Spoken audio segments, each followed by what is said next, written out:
Hello बच्चों, एक बार फिर मैं आलोक कुमार आप सभी का आलोक फिजिक्स क्लास में स्वागत करता हूं।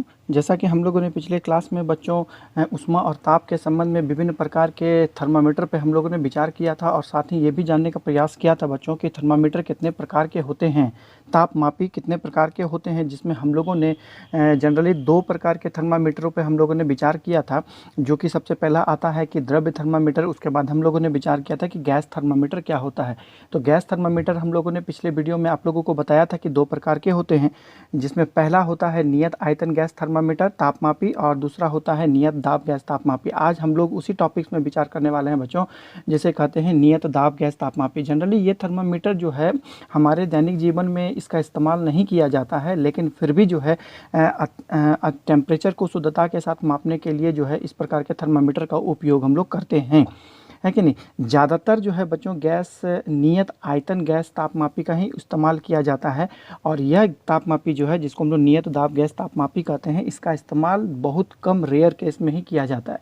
ये 600 डिग्री सेल्सियस टेम्परेचर तक ही शुद्धता के साथ माप सकता है। उससे ज़्यादा यदि टेम्परेचर को मापेंगे तो ये जो है फेल कर जाता है ना। उसके बाद जो है ये टेम्परेचर शुद्धता के साथ नहीं माप सकता है। तो चलिए आज हम लोग इसी टॉपिक्स में हम लोग आज विचार करने वाले हैं और जानने का प्रयास करेंगे कि ये किस प्रकार टेम्परेचर को मेजर करता है। तो सबसे पहले हम लोग इसका फ़ोटो को बनाकर देखेंगे कि ये किस प्रकार का दिखता है ना। तो चलिए स्टार्ट करते हैं बच्चों आज के वीडियो को। वैसे बच्चे जो हमारे इस चैनल पे नए हैं, सबसे पहले उस चैनल को सब्सक्राइब कर लेंगे, उसके बाद वीडियो को देखेंगे और साथ ही अधिक नॉलेज के लिए वो मेरे पहले वाले वीडियो को जा कर के देखेंगे यहाँ पर आने से पहले। उसके बाद ये वीडियो आपको ज़्यादा समझ में आएगा, यहाँ पर ज़्यादा आप लोगों को कंटेंट मिलेगा। तो चलिए हम लोग शुरुआत करते हैं। तो सबसे पहले इसका फ़ोटो मैं आप लोगों को बना देना चाहता हूँ बच्चों, आप लोग उसको ध्यान से देखेंगे। तो चलिए शुरू करते हैं इसका फ़ोटो बनाना।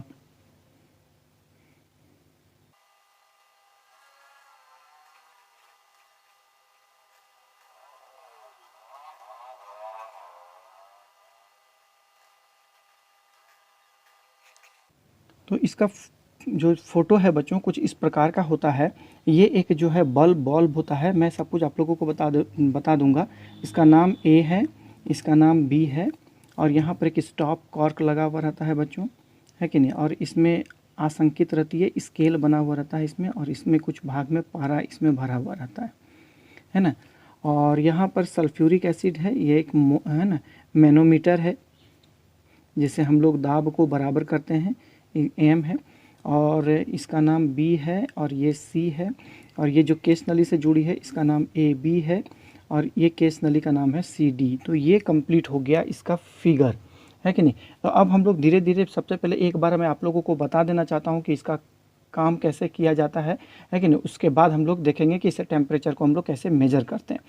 तो सबसे पहला बात है कि देखिए ये जो है एक बेलनाकार, है कि नहीं, एक बल्ब है कि नहीं, एक बल्ब है जिसमें कि गैस भरी होती है, कोई भी गैस इसमें भरी होती है और इसका नाम ए है। और ये एक बल्ब है जो कि जिससे ये बना रहता है उसी से ये भी बना होता है, इस बल्ब का नाम बी है। और इसके नीचे स्टॉप कॉर्क लगा हुआ है और इसमें कुछ पारा भरा हो रहता है और साथ ही इसमें एक स्केल लगा रहता है कि कितना पारा गिरा है, हम लोग उससे मेजर कर सकें, है कि नहीं। अब देखिए क्या करते हैं कि दोनों बल्ब को हम लोग एक केस नली, एक कैपिलरी ट्यूब ए बी से हम लोग जोड़ देते हैं। ठीक ये जो व्यवस्था आप देख रहे हैं, ये जो आप लोगों का अरेंजमेंट देख रहे हैं, जस्ट इसके बगल में एक उसी तरह अरेंजमेंट है ना का एक बल्ब यहाँ पर सी रहता है। ये भी एक सिलिका से ही बनी होती है और इसमें भी एक केस नली सी डी जुड़ी रहती है। अब दोनों नली को जोड़ने के लिए एक मोनोमीटर का इस्तेमाल किया जाता है कि नहीं। मोनोमीटर तो आप लोग जान रहे होंगे, जिससे हम लोग दाब को मेज़र करते हैं, है कि नहीं। और ये मोनोमीटर का नाम हो गया एम और इसके अंदर सल्फ्यूरिक एसिड भरा रहता है। इसके अंदर क्या भरा हुआ है बच्चों? Sulphuric acid. इसके अंदर, है कि नहीं, सल्फ्यूरिक एसिड भरा रहता है, सल्फ्यूरिक अम्ल भरा रहता है कि नहीं। और इसका लेवल जो आप यहाँ देख रहे हैं, इस लेवल का नाम है ई और इसका लेवल का नाम है एफ, है कि नहीं। अब ये काम कैसे करता है, हम लोग सबसे पहले इस बात पर हम लोग विचार करते हैं। देखिए यहाँ जो सी डी भाग आप देख रहे हैं, इसको हम लोग, है ना, कंपनसेटर भी कहा जाता है कि इसके अंदर जो होता है दाब या द्रव्यमान को कंपनसेट करने के लिए सीडी का इस्तेमाल किया जाता है, सीडी ट्यूब का इस्तेमाल किया जाता है। तो ए बी भाग का मतलब आप देख रहे हैं कि ए बी भाग और यहाँ सी डी भाग है, तो ए बी भाग का कंपनसेटर है ये, है ना, प्रतिकारी है। सी डी भाग है, इससे सी डी से हम लोग क्या करते हैं कि ए बी भाग का द्रव्यमान या फिर दाब को बराबर करने का काम यहाँ पर क्या है, कंपनसेट करते हैं। तो अब हम लोग बारी बारी इसका इस्तेमाल करेंगे। सबसे पहले मौखिक रूप से आप लोगों को बता देता हूँ, उसके बाद मैं लिख करके भी आप लोगों को समझाऊंगा कि किस प्रकार इससे हम लोग तापमान को मेजर करते हैं। तो सबसे पहला बात यहाँ पर क्या होता है कि तीनों बल्ब जो आप लोग देख रहे हैं, तीनों बल्ब को हम लोग पिघलते हुए बर्फ में रख देते हैं, है कि नहीं। पिघलते हुए बर्फ में रखने से हम लोगों का क्या होता है कि इस पूरे सिस्टम का टेम्परेचर समान हो जाता है, और साथ ही साथ कि पारा की मात्रा को बराबर करके एडजस्ट करके इस मोनोमीटर के जो दोनों सतह की जो ऊंचाई है, सल्फ्यूरिक अम्ल के दोनों सतह की ऊंचाई को हम लोग क्या करते हैं, पहले बराबर कर देते हैं। बात समझ में आया क्या बोल रहे हैं कि तीनों बल्ब को पिघलते बर्फ में रख करके इस दोनों भाग के अंदर जो एयर भरा गया है या फिर गैस भरा गया है, उसको हम लोग बराबर करने के लिए जितनी मात्रा में पारा इसे निकाल सकते हैं या डाल सकते हैं, उसके हिसाब से इस मोनोमीटर के दोनों सतह की ऊंचाई को बराबर कर देते हैं। इससे क्या होता है कि इस ए बी जो भाग देख रहे हैं, ए बी भाग में भरे गए गैस का द्रव्यमान और दाब सी डी भाग में भरे गए गैस का दाब और द्रव्यमान के बराबर हो जाता है। तो ये एक सिस्टम हो जाता है मेरा, इसका इनिशियल स्टेट। अब हम लोग क्या करते हैं कि टेम्परेचर को मापना यदि हम लोग शुरू करेंगे तो क्या करेंगे कि जिसका हम लोग टेम्परेचर को मापना है ना, ए बल्ब को उसके अंदर हम लोग भर देते हैं और बी और सी को पिघलते हुए बर्फ के अंदर ही हम लोग रखते हैं, इसको बाहर नहीं निकालते। तो धीरे धीरे क्या होता है कि ए बल्ब के अंदर रखे गए गैस का दाब, है ना, सॉरी गैस का ताप, है ना, पात्र में जिसके अंदर रखे गए हैं उस पात्र के बराबर हो जाता है, जिसके वजह से इसके अंदर गैस के जो है उसका अब क्या होता है, प्रसार होना शुरू होता है, एक्सपेंशन होना शुरू होता है, जिससे ए बी नली का दाब बढ़ जाता है। तो दाब बढ़ेगा तो ये पारे की सतह पर दाब डालेगा और साथ ही मोनोमीटर के सल्फ्यूरिक एसिड पर भी यह दाब डालेगा।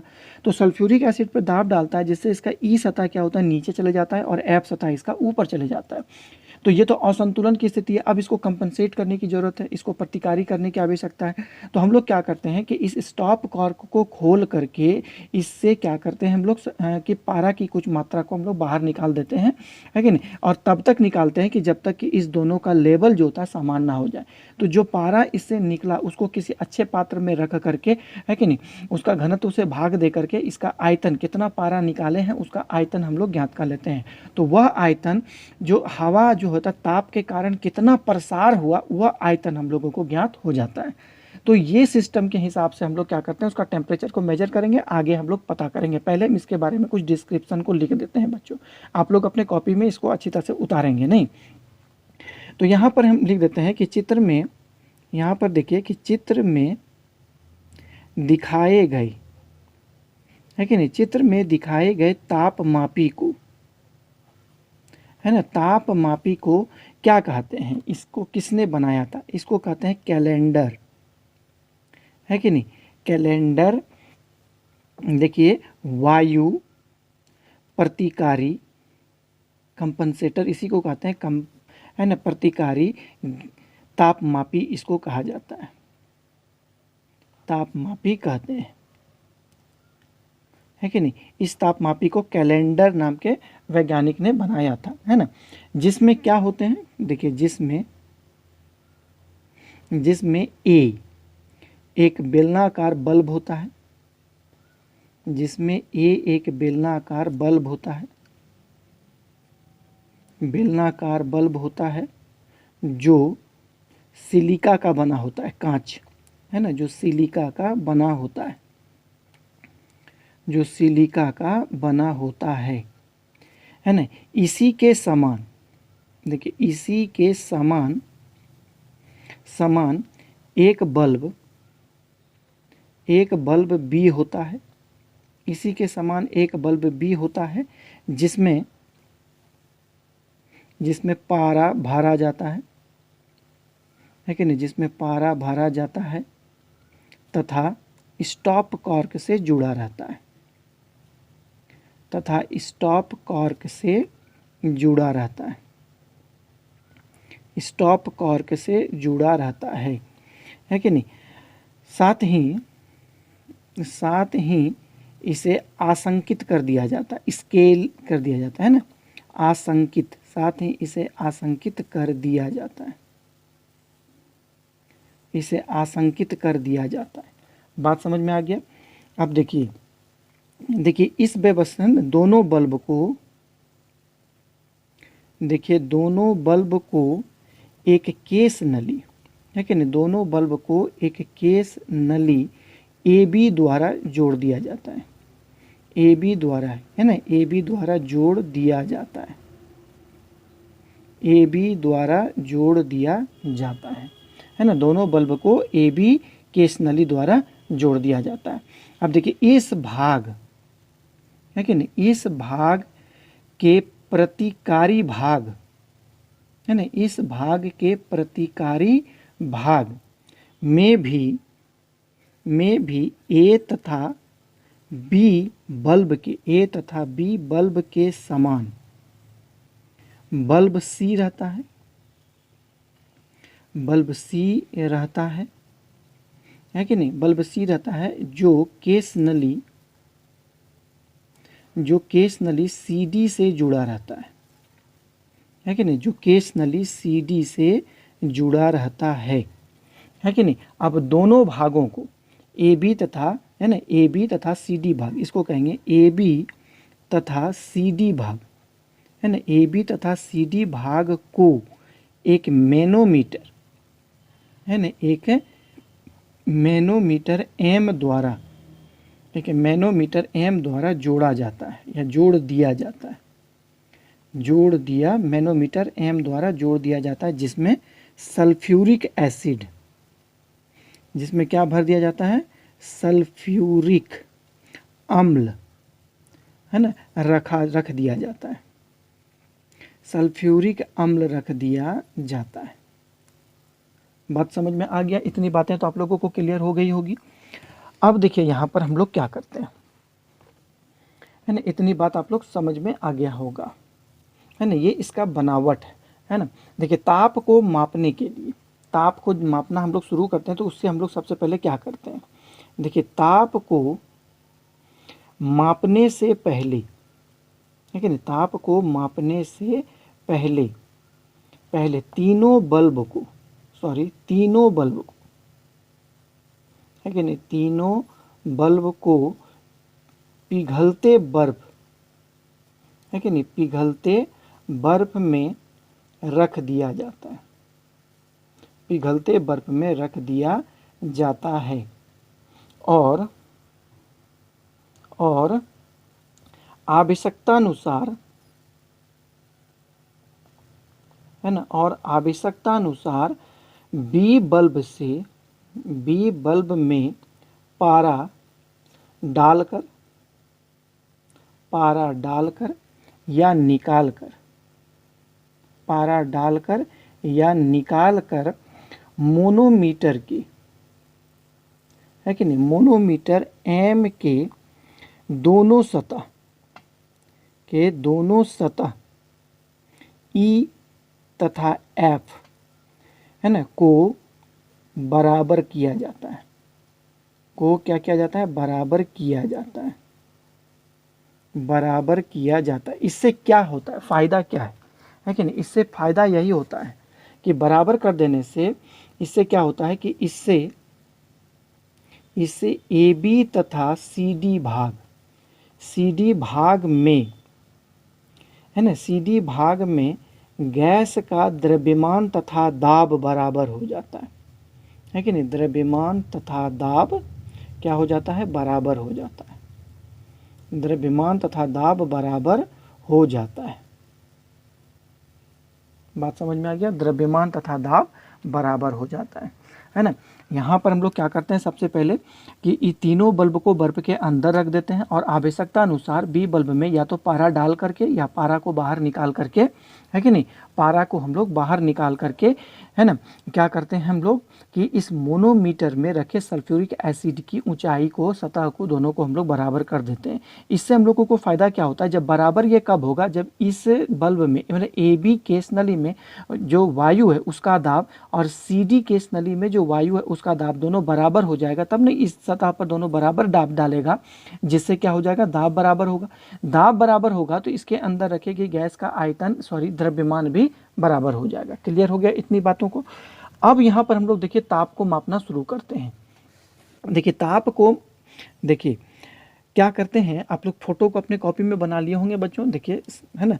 देखिए क्या करेंगे कि देखिए कि ताप को मापने के लिए, है ना, ताप को मापने के लिए, है कि नहीं, ताप को मापने के लिए कि बल्ब ए को, है कि नहीं, बल्ब ए को उस पात्र में, बल्ब ए को उस पात्र में रख देते हैं, उस पात्र में रख देते हैं जिसका ताप मापना है, जिसका ताप मापना है। बल्ब ए को हम लोग क्या करते हैं, जैसे यहाँ पर आप देख रहे हैं कि इस बल्ब ए को, है ना, उसमें रख दिया जाता है जिसका हम लोगों को ताप मापना होता है। अब क्या होगा कि बल्ब को तो ए के अंदर रख दिए तथा, है कि नहीं, तथा बी और सी को, है कि नहीं, बी और सी को पिघलते बर्फ में रख देते हैं, पिघलते बर्फ में रख देते हैं, पिघलते बर्फ में रख देते हैं, है कि नहीं। अब क्या होगा, देखिए ए का तापमान, ए जो है ताप पा करके इसके अंदर का गैस का तो प्रसार होगा, आप लोग जानते हैं कि ताप पाएगा तो गैस का प्रसार होगा। तो जब गैस का प्रसार होगा तो गैस का दाब बढ़ेगा, तो गैस का दाब बढ़ेगा तो ये पारे की सतह पर दाब डालेगा और साथ ही मोनोमीटर में रखे सल्फ्यूरिक अम्ल के ऊपर भी दाब डालेगा। तो दाब डालेगा तो जिसके वजह से ये इसकी सतह क्या होती है, धीरे धीरे नीचे चली जाएगी और एफ सतह जो होती है ऊपर चली जाएगी। ये बात को हम लोग लिखते हैं। तो देखिए रख देते हैं। अब देखिए कि बल्ब ए के अंदर, बल्ब ए के अंदर रखे गैस, है कि नहीं, रखे गैस ताप पाकर प्रसारित होगी, ताप पाकर प्रसारित होती है, प्रसारित होती है जिससे ए बी नली में, जिससे ए बी नली में गैस का दाब, ए बी नली में गैस का दाब बढ़ता है, बढ़ेगा और यह, है कि नहीं, और यह पारा तथा सल्फ्यूरिक अम्ल, तथा यह पारा तथा सल्फ्यूरिक अम्ल, है ना, के सतह पर, पारा तथा सल्फ्यूरिक अम्ल के सतह पर दाब डालेगा, है ना, दाब डालता है, पारा तथा सल्फ्यूरिक अम्ल के सतह पर दाब डालता है कि नहीं, दाब डाला, जिससे क्या होगा, जिससे मोनोमीटर, है ना, या मैनोमीटर, जिससे मैनोमीटर का ई सिरा, है ना, या ई सतह, ई सिरा नीचे तथा एफ सिरा ऊपर चला जाएगा, एफ सिरा ऊपर चला जाता है कि नहीं, एफ सिरा ऊपर चला जाता है। बात समझ में आ गया, एफ सतह ऊपर चला जाता है। अब इसी को तो हम लोगों को संतुलन करने के लिए इस कंपेंसेटर का उपयोग किया जाता है, सीडी का।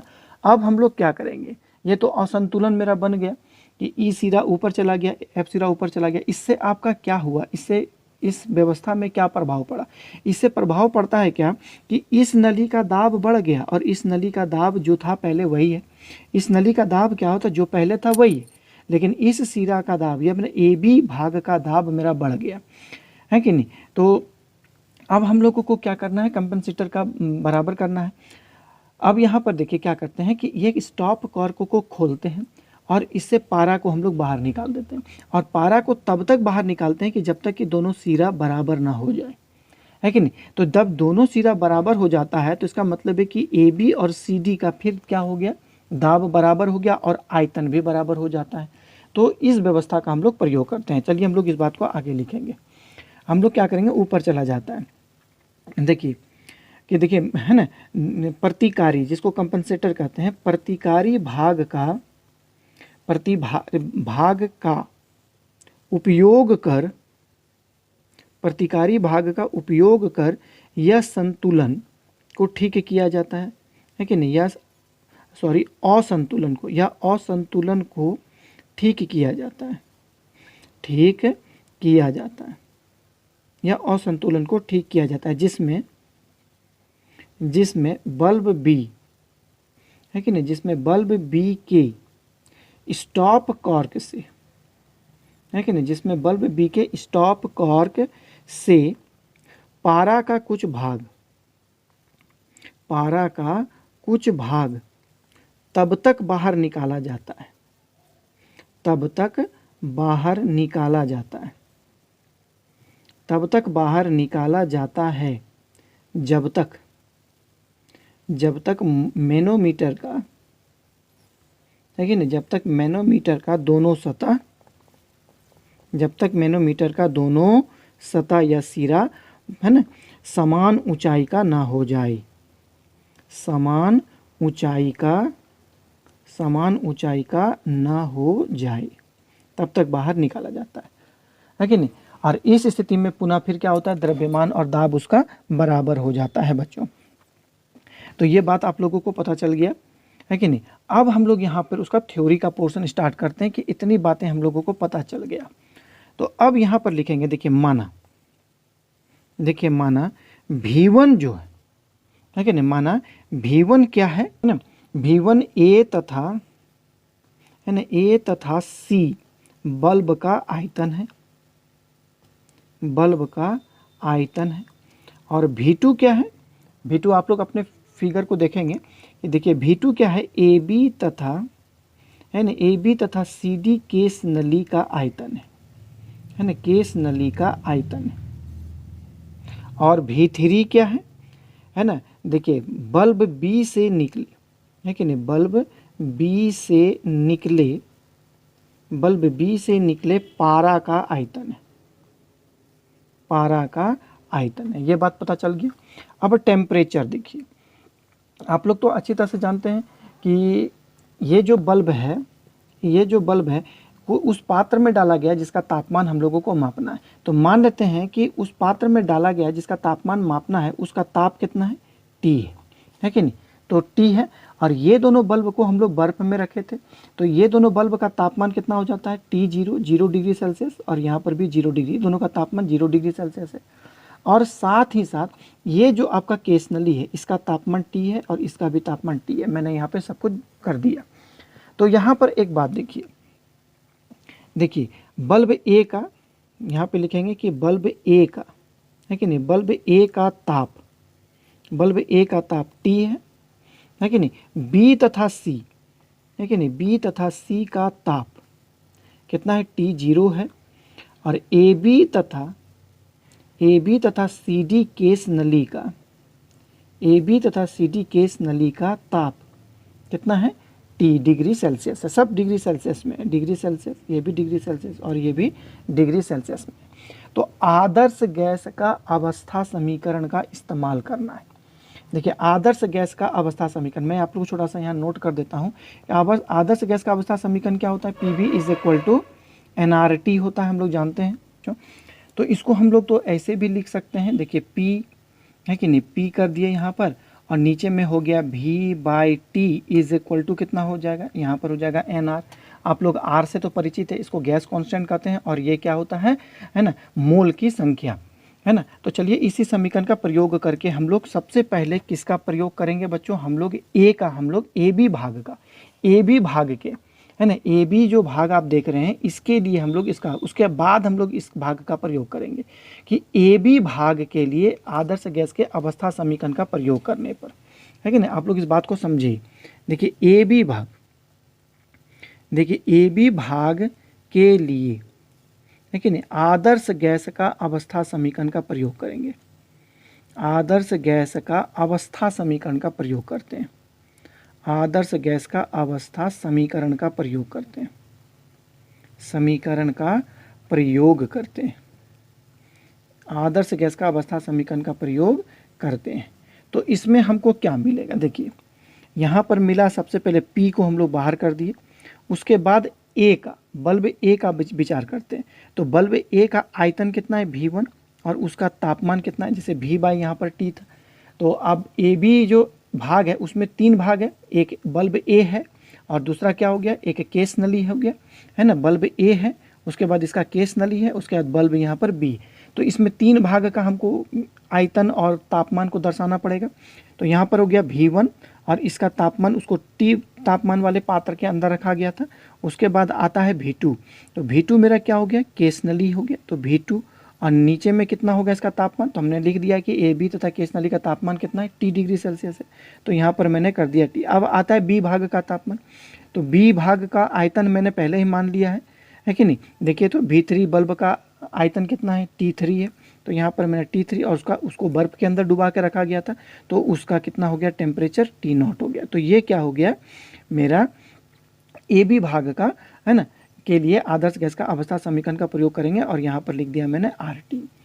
अब दूसरा भाग, अब हम लोग क्या करेंगे, AB भाग। अब क्या लिखेंगे कि ABCD भाग, देखिए CD भाग के लिए, है कि नहीं, CD भाग के लिए आदर्श गैस का अवस्था समीकरण का प्रयोग करेंगे, आदर्श गैस का अवस्था समीकरण का प्रयोग करेंगे, है ना। अवस्था समीकरण का, अवस्था समीकरण, आदर्श गैस का अवस्था समीकरण का प्रयोग करते हैं, प्रयोग करते हैं आदर्श गैस का अवस्था।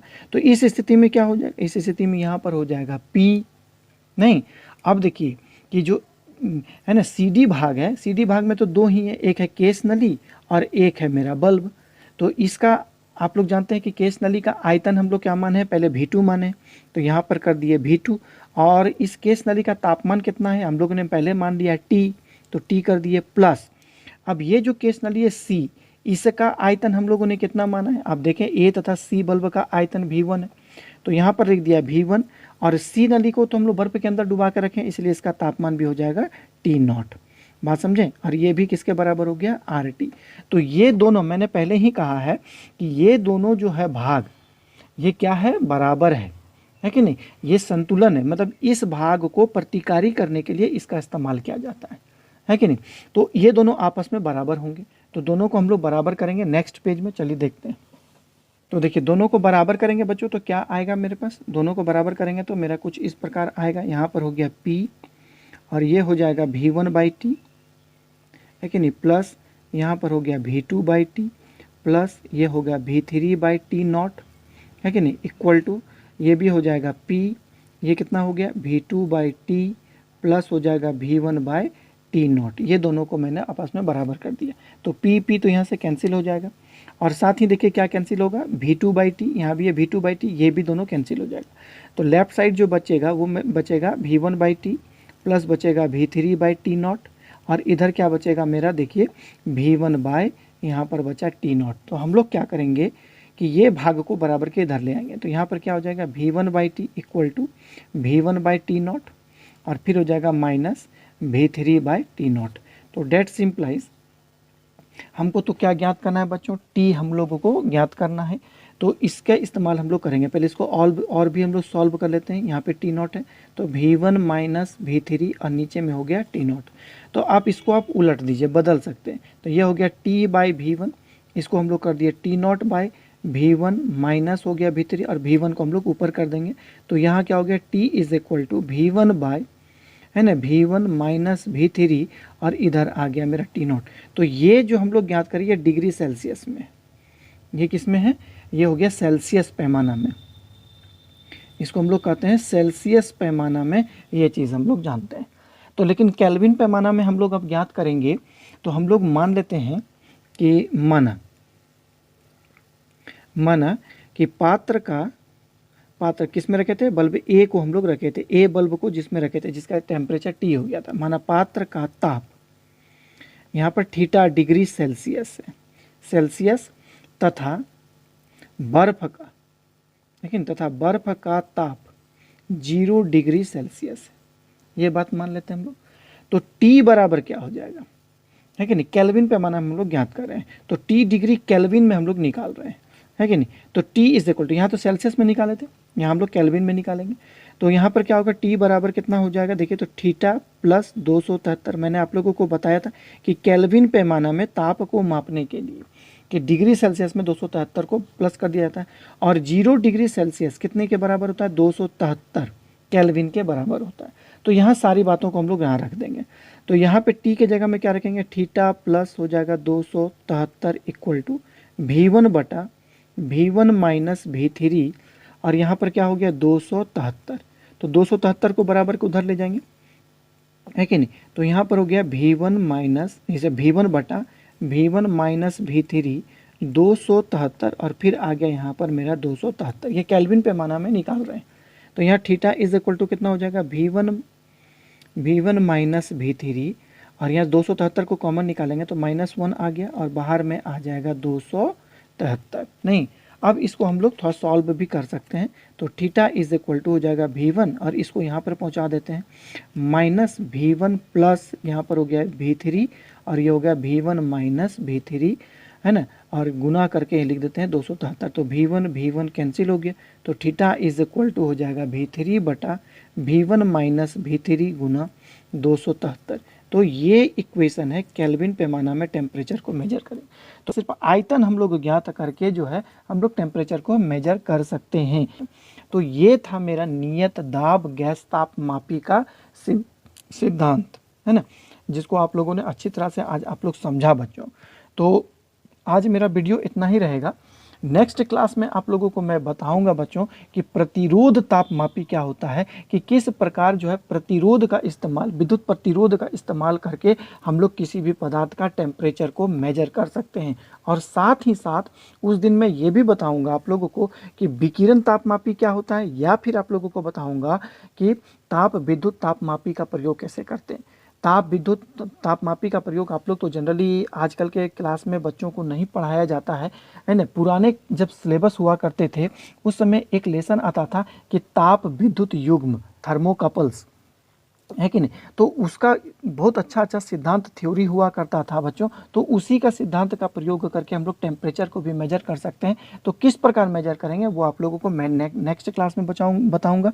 तब तक के लिए आप लोग जो है बच्चों, आज मैं आप लोगों को जितना बताया है उसको अच्छी तरह से आप लोग पढ़ें, समझें और इसे जानने का प्रयास करें, है कि नहीं, कि हमारे जीवन में जिसको हम लोग सिर्फ एक ही प्रकार का टेम्परेचर मेजरमेंट इंस्ट्रूमेंट के रूप में थर्मोमीटर का प्रयोग करते थे, तो वो थर्मोमीटर एक नहीं कई प्रकार के होते हैं जिससे हम लोग टेम्परेचर को मेजर कर सकते हैं। ये बहुत ही इंपॉर्टेंट है बच्चों के समझने के लिए, फिजिक्स के स्टूडेंट के लिए, है कि नहीं। तो आप लोग इसी प्रकार इसको देखें और समझने का प्रयास करें। एक बार में यदि ना समझ में आए तो उसको 2-3 बार देखने का प्रयास करें बच्चों, ठीक है। जो बच्चे इस क्लास में मेरे नए हैं तो उससे मेरे यही सबसे पहले कहूँगा कि वो मेरे इस चैनल को सब्सक्राइब करेंगे और साथ ही साथ इस वीडियो को अपने दोस्तों के साथ भी शेयर करेंगे, है कि नहीं। तब तक के लिए बच्चों मुझे इजाज़त दें। आप लोग के साथ मुलाकात होगी एक नए टॉपिक्स के साथ नए दिनों में। तब तक के लिए आप लोगों को बहुत बहुत धन्यवाद। Lots of thanks. जय हिंद।